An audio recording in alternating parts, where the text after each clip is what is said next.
When I was younger, I finished seminary. I wanted to be a pastor. I was working toward being a pastor. And man, I had some big old dreams about being a pastor. In my mind, I had a 20,000 member church or more. I had multiple people on staff working for me. I had blocks and blocks and blocks of property owned by the church that we were able to give housing to people to. I had teams of people addressing the needs of the unhoused. I had multiple books being published. Man, I had some big old dreams. Um, and then I grew. I matured. I became more sensible. I settled down. I came to the understanding of what Walt Whitman said: I exist as I am, and that is enough. Right? Um, this poem that we have here is called Dreams, written by Nikki Giovanni. We're in a 10 poem sort of series where we're looking through the book, 10 poems from this book, Black Feeling, Black Talk, Black Judgment. My name is Carter Curricula here, where I savor our shared humanity by giving analysis and commentary on poetry written by dead poets, dead American poets specifically. And the poet that we're taking a look at is Nikki Giovanni. Nikki Giovanni was a poet, obviously. She was a professor. She was an activist. She had a life where she was in the public eye, and she made a huge difference, a huge contribution to the world. But this, apparently, at least according to this speaker, was not necessarily her number one dream. She had dreams bigger than this. And then she became more sensible and settled. And in this talk through this poem, we will see the result of being sensible and the result of being settled. And being sensible and settled is not always a bad thing. Being sensible and settled is actually a good thing in this poem. It is looked at as positively, not as a negative thing. Oftentimes in this culture and society, there's an urge for us to get more, to expand, to be bigger, to be uncomfortable, to always feel that there's more out there to attain. Well, not in this poem. This poem suggests that as you mature and grow, you become more settled. Let's read it. Let's analyze it. Let's provide some commentary, and then see if we could land some of these ideas in your hometown so that they might actually be applied in your life, and you might be able to take off because of the beauty and the really applicability of this poem in particular. Let's read it. In my younger years, before I learned black people aren't supposed to dream, I wanted to be a Raylette and say, drown in my own tears, or talking about, or Marjorie Hendricks and grind up all up on that against the mic and scream, baby, all night and day, baby, night and day. Then, as I grew and matured, I became more sensible. And I decided I would settle down and just become a sweet inspiration. All right, let's take a look at the structure of this poem. The structure of this poem is three parts.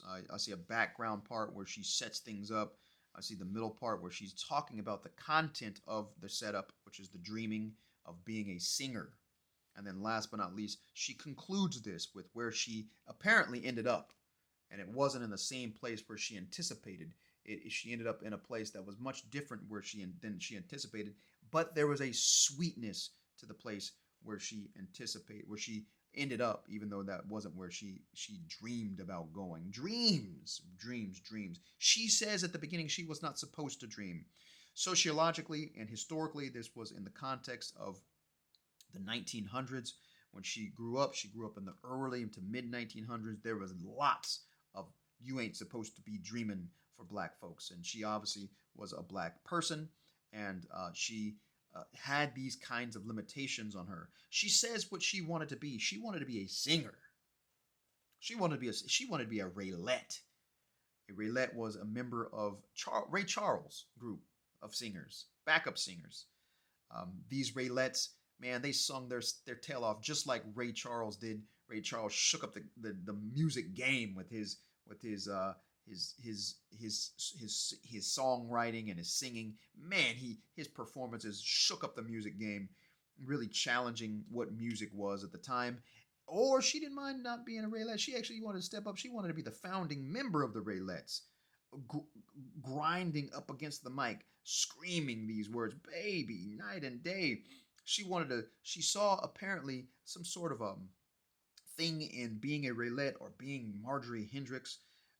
Was something that was admirable, something that she really wanted, something that she dreamed of being, but she wasn't supposed to. Right, and then there's a turn here. Then she moves the poem along with this term then. As I grew and matured, grew, apparently that is growing in terms of age and maturity because of the connection between age or grow and matured.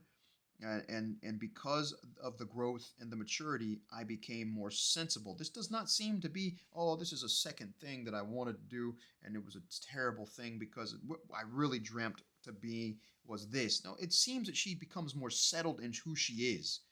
The concept of what Walt Whitman said, I exist as I am, that is enough, seems to be in these words sensible and settled. You settle down. And that's essentially what happened to me. I settled down. I settled down. I became more sensible. I realized who I was.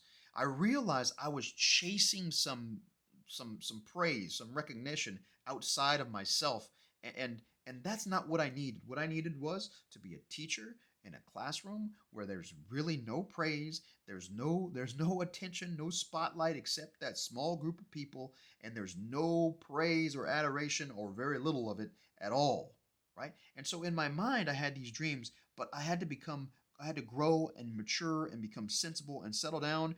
And the result is right here. The result of being settled is right here. Sweet inspiration. Sweet inspiration. And I can tell you that now that I have been a teacher for many moons, almost 20 years, I have plenty of drawers full of appreciation about how much inspiration I've been to the individuals that I've been able to teach. And that is really bigger than the dream that I had in mind. She lived a life essentially growing and maturing, bigger than what she ever had anticipated. Although she was not supposed to dream these dreams, she ended up becoming something that was much more than what she even dreamed. She won many awards for her work. She was a professor, I believe, for 35 years in the same spot. She had sweet inspiration oozing from her pores, and this is the result of being sensible. Now, you see in this text the intertextuality. I want to make sure that we do notice that Walt Whitman's poem, I think, is very much a text that we can connect to this text. I exist as I am, and that is enough. And then we also see that there is a connection in terms of teleological, as you see up here, a teleological connection. Now, teleological has to do with the goals of something. And so we see this question. Let's deal with this question real quick. What goals or purposes does a narrator speaker look to accomplish? The narrator speaker looks to accomplish this, and teleologically, she's got the goal in mind to be a musician, right? A singer. And then there's a plot twist. There's a twist in fate here with this word then, where the goal ends up being something different. She ends up saying, okay, well, my goal has to switch a little bit because I've got to be more sensible and settle down as I grow up. I see that I want to just become that word just become, as if that's all there is. She's almost, to me, I read this and I see just become sweet inspiration. Just become. It seems just usually typically downplays an idea, but I think it's actually sort of upplaying the idea, saying just become a sweet inspiration. A sweet inspiration is a big deal.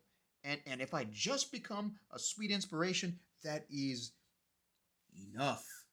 These goals get accomplished because she just becomes settled within her own self. She lives out her dream because she becomes more settled. That's how the goal of that dream is accomplished. Become more settled, more sensible within yourself. The theme I see is sensibility and settle down. sensibility and settling down results in true dream fulfillment.